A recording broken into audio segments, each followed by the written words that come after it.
22절부터 26절까지. 곧 예수 그리스도를 믿음으로 말미암아 모든 믿는 자에게 비치는 하나님의 의인이 차별이 없느니라.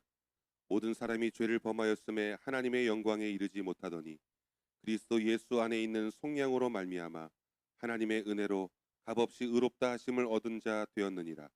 이 예수를 하나님이 그의 피로써 믿음으로 말미암는 화목제물로 세우셨으니 이는 하나님께서 길이 참으시는 중에 전에 지은 죄를 간과하심으로 자기의 의로우심을 나타내려 하심이니 곧 이때에 자기의 의로우심을 나타내사 자기도 의로우시며 또한 예수 믿는 자를 의롭다 하려 하심이라.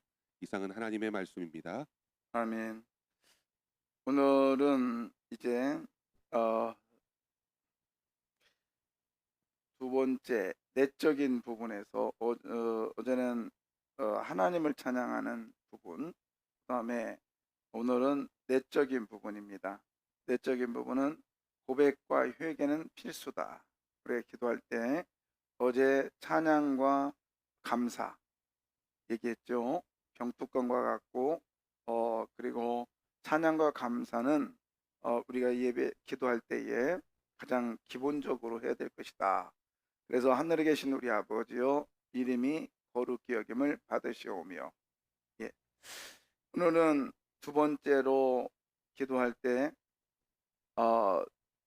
고백과 회개는 필수다. 용서받은 마음에서 받은 마음에서 바른 기도가 세워진다. 그래서 우리가 기도할 때 죄성이 내 안에 있다고 생각하면, 죄가 내 안에 있다고 생각하면 기도가 자신이 없어요. 그리고 죄 짓고 와서 기도하면 기도가 마치 붕 뜬 구름처럼 그냥 와서 하긴 하지만 뭔가 확신이 없고, 그리고 지금 기도를 드리고 있지만은 기도 응답받을 보장이 없다는 생각을 갖게 됩니다. 그래서 기도할 때 고백하고 회개, 고백하고 회개는 좀 다르죠. 엄밀히 다릅니다. 자, 그러면 이제 우리가 생각해 보자면 값없는 용서, 그리고 값을 헤아릴 수 없는 대가. 하나님께서는 우리들에게 값없는 용서를 해 주신다고요. 그리고 그 값을 그 무엇으로도 헤아릴 수 없는 엄청난 대가다. 이걸 생각하면서 죄를 고백하는 거예요. 그리고 회개의 삶을 사는 거죠. 그래서 고백은 입으로 하는 거고 회개는 삶으로 사는 것을 얘기하죠. 자, 하나님은 용서하시는 분이십니다. 믿습니까? 하나님 용서하시는 분이세요. 근데 이 부분을 읽고 나서 어떻게 얘기하실까요? 자, 읽어보실래요? 여호와께서 그의 앞으로 지나시며 선포하시되 여호와라 여호와라 자비롭고 은혜롭고 노하기를 더디하고 인자와 진실이 많은 하나님이라. 인자를 천대까지 베풀며 악과 과실과 죄를 용서하리라. 그러나 앞의 별을 면제하지는 아니하고 아버지의 악행을 자손 3, 4대까지 보응하리라. 예, 하나님은 용서하시는 하나님이세요. 맞습니까? 오늘도 자비롭고 은혜롭고 노하기를 더디하시고 인자하시고 진실이 많으신 하나님이시라고요. 그래서 인자가, 하나님의 헤세드가, 말할 수 없는 하나님의 은혜가 천대까지 임합니다. 천대까지. 근데 저는 여기서 항상 고민인 게 뭐냐면 천대까지 임하다가 중간 지점에 와서 악을 행한 본인들이 있다고요. 그러면 나는 지금 천대까지 복을 받아야 되는데 그러나라고 걸린다고요. 벌을 받는데 하나님께서 벌은 면제해주지 않겠대요. 3, 4대까지 하나님 보응하시겠대요. 그럼 이게 용서의 하나님이십니까? 걸리잖아요. 우리 하나님이 용서의 하나님이라고 말씀하시고 계세요. 그런데 하나님은 용서를 베풀어서 천대까지 하나님께서 은혜를 주시겠대요. 근데 왜 3, 4대까지도 벌을 하시겠다는 거예요? 예, 하나님, 그렇습니다. 하나님은 구약의 출애굽기의 내용에서 지금 이스라엘 백성들에게 너희들이 가나안 땅에 들어가거들랑 이런 하나님에 대해서 너희들은 알고 있으라는 거예요. 근데 이게 이제 신약에 오면서 하나님은 이렇게 말씀하십니다. 로마서 25장 로마 3장 25절부터 26절까지. 이 예수를 하나님이 그의 피로써 믿음으로 말미암는 화목제물로 세우셨으니 이는 하나님께서 길이 참으시는 중에 전에 지은 죄를 간과하심으로 자기의 의로우심을 나타내려 하심이니 곧 이때에 자기의 의로우심을 나타내사 자기도 의로우시며 또한 예수 믿는 자를 의롭다 하려 하심이라. 예, 예수님을 통해서 이제는 완전한 용서를 허락해 주시겠다는 거예요.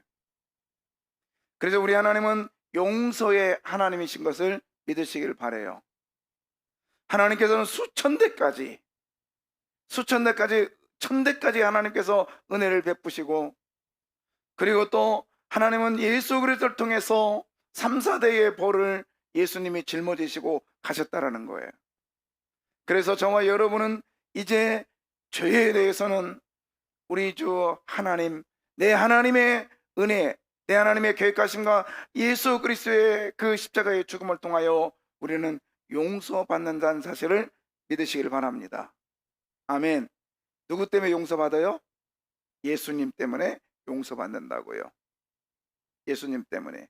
하나님의 속성은 의로운 것에 대해서는 복을 주시고, 하나님의 속성은 죄에 진 것에 대해서는 징계를 하시는 것이 하나님의 속성이었어요. 그 속성 속에 인류는, 사람은 저주의 길을 갈 수밖에 없어서 이미 죄와 어물에 의하여 죽은 바 되었다라고 얘기를 하죠. 그런 저희와 여러분의 존재를 예수님께서 십자가에 죽으심으로 죄를 용서해 주십니다. 십자가의 죽음. 하나님 앞에 죄는요, 그렇지만 하나님 앞에 죄는요, 그냥 내가 너 용서해 줄게, 그게 아니라 자신의 아들을 죽이기까지 한 심각하고 끔찍한 일이었어요. 하나님 앞에 죄는. 그러니까 단순히 내가 너희들 죄 졌어? 그러면 내가 너 죄 졌어? 그래 내가 용서해 줄게, 그냥 예수의 이름으로 용서해 줄게, 그게 아니라 당신의 아들을 죽이기까지, 그 심각한 것이 하나님 앞에 죄였단 말이에요. 그만큼 여러분, 죄는요, 그만큼 용서는 쉬운 일이 아니라고요.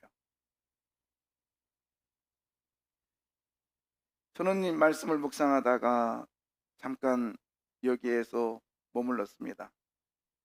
우리는요, 내게 해를 입힌 사람에게, 그리고 억울한 사람에게 종종 그런 말을 해요. 예수 믿는 사람, 당신은 예수 믿잖아, 당신은 목사잖아, 다 용서해,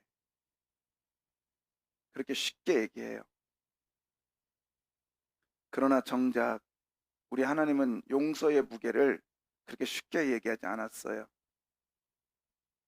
목사이기 때문에 용서하라고 하지 않아요. 우리더러 그 사람을 용서하라고 하는 이유는 하나님의 마음을 알으라고 용서하라고 하는 거예요. 내가 하나님의 자녀이기 때문에 용서하라는 게 아니에요. 하나님의 마음을 알라고 용서하라는 거예요. 하나님도 그렇게 말씀하셔요. 나도 그래. 나도 용서하는 거 너무 어려워. 너무 힘들었어. 그래서 내 아들이 죽을 때 나 고개를 돌렸거든. 엘리 엘리 나마 사박단이라고 외쳐대는 내 아들의 절규 속에 고개를 돌리는 순간 태양도 빛을 잃었단다. 그토록 용서라는 단어가 쉬운 단어가 아니야. 근데 우리는 예수를 믿으면서 지금 신앙생활하면서 순간순간마다 용서해야 돼, 그 용서 못하니 라고 하지만 우리 하나님도 용서라는 무게가 그게 쉽지 않다는 얘기를 하고 있는 거예요. 여러분, 함부로 용서라는 얘기 하지 마세요. 그리고 용서해달라는 얘기도 하지 마세요. 예수의 죽음과 맞바꾸는 무게 있는 단어가 용서란 말이에요. 쉬운 게 아니에요.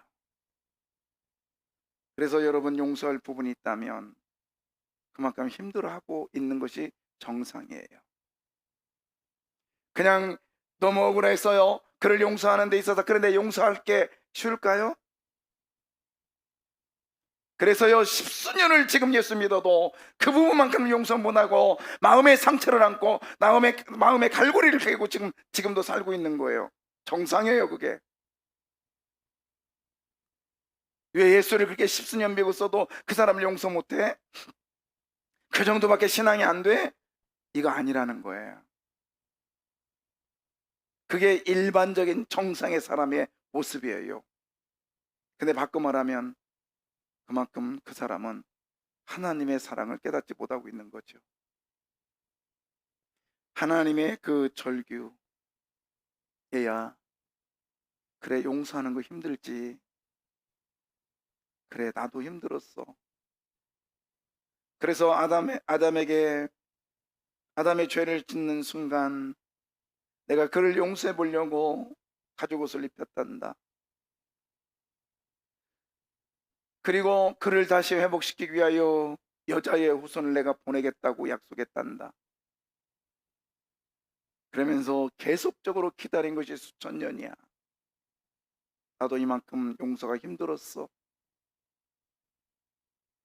우리 하나님도 용서가 쉽지 않다라고 말씀하고 계세요. 용서는 당신의 아들의 목숨을 바꾸기까지 그렇게 쉬운 일이 아니었다고요. 여러분, 그러나 그 용서의 길을 간다면 우리는 하나님의 마음을 알 거예요. 그러다 보면 여러분, 죄를 또 지을 수 있을까요? 그러다 보면 쉽게 그렇게 죄를 짓고 살 수 있을까요? 그러지보다죠. 그게 죄의 고백과 회개의 무게예요. 하나님, 내가 알고 짓고 모르고 지었습니다. 하나님, 이 부분에 용서해 주세요. 하나님이여, 오늘도 내 이런 죄를 졌나이다, 용서해 주세요. 그런 입에 발린 기도가 아니라, 그런 입에 발린 고백이 아니라, 하나님은요, 당신의 아들을 내놓기까지, 당신의 아들의 목숨을 내놓기까지 고민하며 아파하며 힘들었던 것이 용서예요. 그래서 용서는요, 십자가의 그 용서는 인류의 죄를 용서해 주기 위해서 우리 예수님이 피를 뿌렸다는 사실을 말씀하고 있습니다. 피는 뭐예요? 생명을 내놓으셨다고요. 용서해 주시기 위해서 우리 예수님. 그것도 부족하여서 하늘에 올라가신 뒤에도 하나님 보좌 우편에 앉아 계셔서 우리의 죄를 위하여 계속적으로 중보하고 계세요. 용서가 그만큼 힘들다고요. 뿐만 아니라 당신 떠나고 나서 이 땅에 제자들에게 이 세상에서 예수 그리스도를 선포하는 데 핵심이 뭐냐? 죄 사함을 받는 회개를 하라고. 죄 사함, 사람을 받는 게 사람의 사함인데요, 미안합니다. 사함을 받는 회개를 하라고 선포하라고 말씀하시고, 에베소서 1장 17절에 하나님의 은혜의 풍성함을 따라 주시는 하나님의 죄 용서를 선포하라고 말씀하고 있어요. 그만큼 십자가의 죽음은 용서하기 위해서 죽음이었는데, 그 죽음은 단순한 죽음이 아니라 무게 있는 죽음이었다고요. 그래서 우리가 하나님 앞에 회개하는 삶, 고백하는 삶, 회개하는 삶은 그저 입에 발린 얘기가 아니고 잘못했어, 미안해, 용서해 줘, 그런 쉽게 사과하는 내용이 아니라 예수 십자가의 죽음, 생명을 내놓는 그 엄청난 사건이 용서라는 거예요. 그래서 우리는 고백과 회개의 삶을 무게 있게 살아가시기를 주의 이름으로 부탁합니다. 그런데 우리가 지금까지 십수년을 살면서 그 무게를 종종 느끼지 못하니까, 쉽게 생각하니까 변화가 없는 거예요.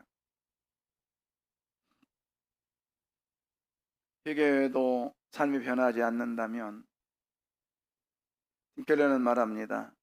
회개해도 사람의 변화가 되지 않는다. 그건 한마디로 말해서 회개의 가치를 모르는 거죠. 회개는 뭘까요? 노턴은 이렇게 말했어요.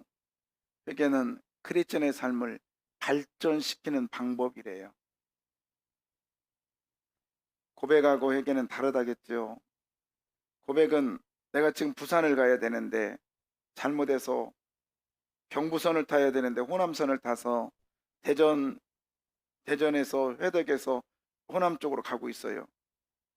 그때 뭐라고 그래요? 나 부산 가야 되는데 광주로 가고 있네.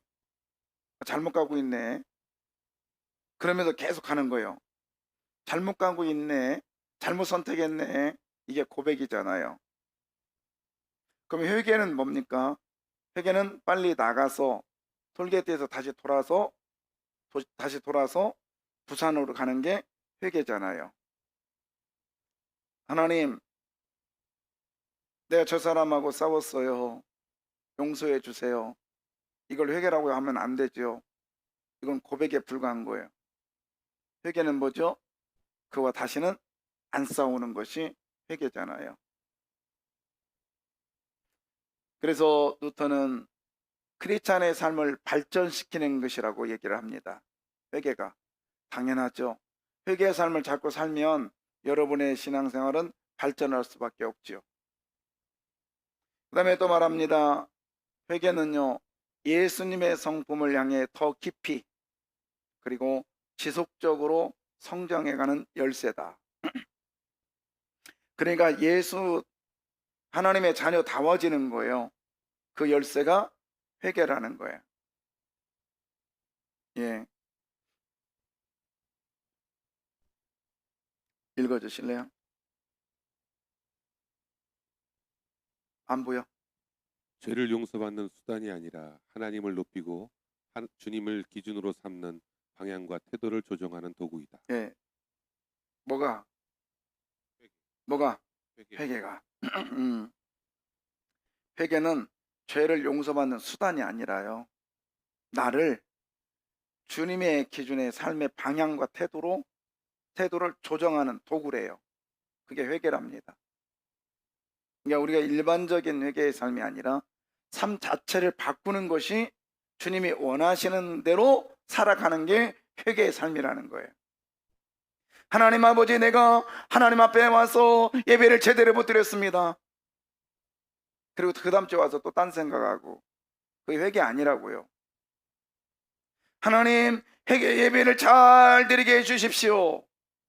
고백. 그리고 그 다음에 어떻게 해요? 잘 드리는 거예요. 잘 드리는 거예요. 여러분, 이렇게 하면 어떨까요? 사람은 자꾸 시선이 가는 쪽에 마음이 가거든요. 그 주일날은요, 불안하지만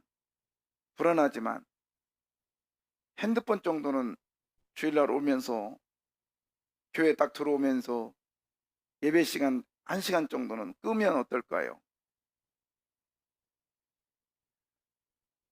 회개의 삶으로 이번 고난주일 오늘, 그리고 고난주간, 이 회개의 삶으로 우리 한번 한 가지 정도를 하나님 앞에 바꾸며 살면 어떨까요?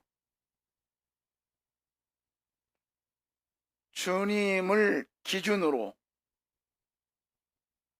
삶의 방향과 태도를 조정하는 이런 삶으로 살았으면 어떨까요? 저는 그 중에 하나가 제가 이스라엘의 첫 번째, 지금도 꽤 됐네요. 그러면 그때부터 가졌던 게 뭐냐면, 그래, 하나님께서 예배하는 자를, 이렇게 예배한 자를 찾으신다. 신령과 진정으로 예배하는 자를 찾으신다.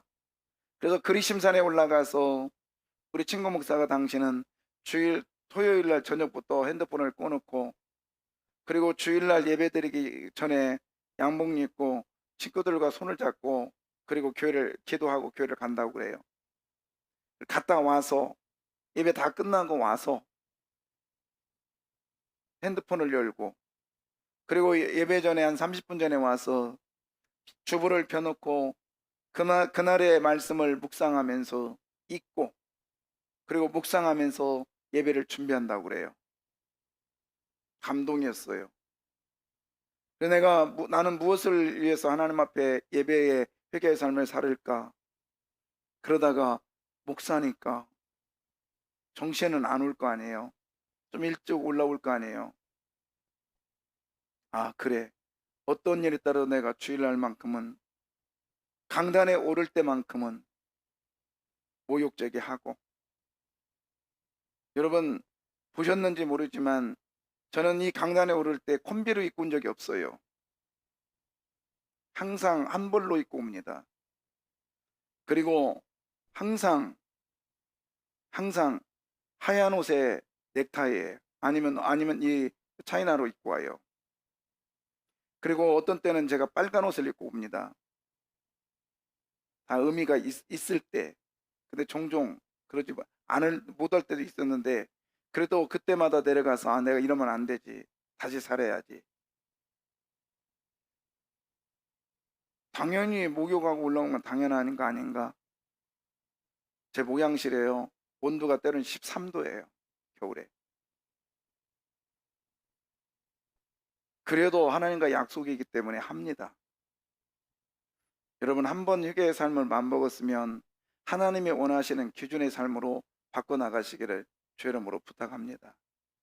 한번 해보세요. 내가 그동안에 예배 시간 늦었는데 내가 5분 일찍 오리라. 아니면 5분 일찍 왔는데 내가 10분 일찍 와서 미리 칼럼 보지 말고, 광고 보지 말고, 말씀 딱 보고, 헌금 병단 좀 보지 말고, 말씀 딱 보고, 오늘 말씀이 어디지? 펴놓고 그 말씀 읽고 묵상하고, 그리고 예배를 준비하면 어떨까요?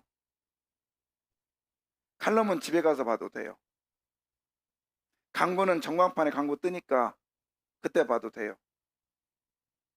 그러면서 예배를 준비하는 회개의 삶을 살면 어떨까요? 회개는 그래서 날마다 해야 됩니다. 날마다. 회개는 방향을 제시해 주기 때문에, 이정표이기 때문에 날마다 회개의 삶을 살아가야 된다고 말하고 있습니다. 그러면 회개, 아까 말했죠? 고백이 먼저 들어가야 돼요. 죄를 죄로 인정하는 것이 회개입니다. 이게 시작이죠. 두 번째는 뭐예요? 잘못된 삶을 거부하는 것이 회개예요. 잘못된 삶을 거부하는 게 회개다고요. 그래서 존 오웬은 이렇게 말했습니다. 저 이 책 없는데 사서 보려고 그래요. 내 안의 죄를 죽이라고 얘기합니다. 내 안의 죄를, 사실 멸살이라고 하는데, 멸살, 죄를 깨닫는 것에 대해서 멸살하라. 이 멸살이 뭐냐 봤더니 이런 얘기예요. 자, 읽어봐요. 성경의 가르침을 묵상하며 그 시각에서 실질적인 죄를 살펴서 동기의 차원에서부터 그 기세를 꺾는 것. 예, 그게 멸살이랍니다. 멸살은 성경의 기준에 의해서 내가 안에 죄성이 발동될 때 성경의 기준에 의해서 그걸 꺾어버리는 거예요. 그것이 멸살이랍니다. 여러분, 회개의 삶은 그렇게 살아가야 된다고 말씀하고 있습니다. 예. 그러면 깨닫지 못하는 죄는 어떻게 할 건가? 생각나지 못하는 죄를 어떻게 할 것인가? 날마다 자기 점검을 하면서 회개의 삶을 살아가는 거죠. 날마다 자기 점검을 해야 되는 거예요. 어떻게 해요? 십계명을 살펴보고, 그리고 성령의 열매를 묵상하면서 자기의 죄성을 들춰보시길 바래요. 그러면 깨닫게 됩니다. 예. 그래서 제임스 패커 얘기를 들었는데, 철저한 겸손, 그리고 방향을 정확히 잡는 거, 그다음에 식지 않는 사랑, 흔들림 없이 한결같은 시선으로 가라고, 이게 회개의 삶의 모습이라고 얘기를 해요. 자, 회개. 누구 생각하는 거예요? 누구 생각이요? 예수. 예수님은 죄를 용서해 주시려고, 즉 우리를 회개의 삶으로 살으라고 십자가에 죽으셨어요. 근데 관과하지 않겠다. 예, 관과 뭐죠? 도말. 우리 주님께서는 저와 여러분을 지우개로 죄라는 것을 지우시겠대요. 지우개가 예수 그리스도의 십자가예요. 오늘도 우리 주님은 이걸 준비하고 계십니다. 우리가 기도할 때에 회개의 삶을 생각하면서, 고백과 회개의 삶을 생각하면서 우리가 기도를 진행하시기를 주의 이름으로 부탁합니다. 예. 사랑하는 성도 여러분, 오늘 주일이에요. 그리고 고난주일입니다. 우리 한 번 정도는 회개의 삶을 살면 어떨까요? 어제 목사들 문자 보내고 하는데, 고난주간이니까 우리가 운동도 하지 말고 고기도 먹지 말고 금욕주의 하자. 그래서 제가 그랬어요. 나는 할래. 여러분, 물론 그것도 필요합니다. 그러나 중요한 거는 내 심령 속에서 올라오는 하나님 앞에 서 있는 회개의 삶이에요. 회개의 삶. 주님을 앞에 집중하고, 시선을 집중하고, 하루하루의 시간마다 우리 주님이 나를 위해서 십자가에 죽으셨다라는 이 그림 여러분 묵상하면서, 이번 주간만 고난주간이 아니라 매 순간이 고난주간이 되기를, 고난주일이 되기를 주의 이름으로 부탁합니다. 찬양 드릴까요?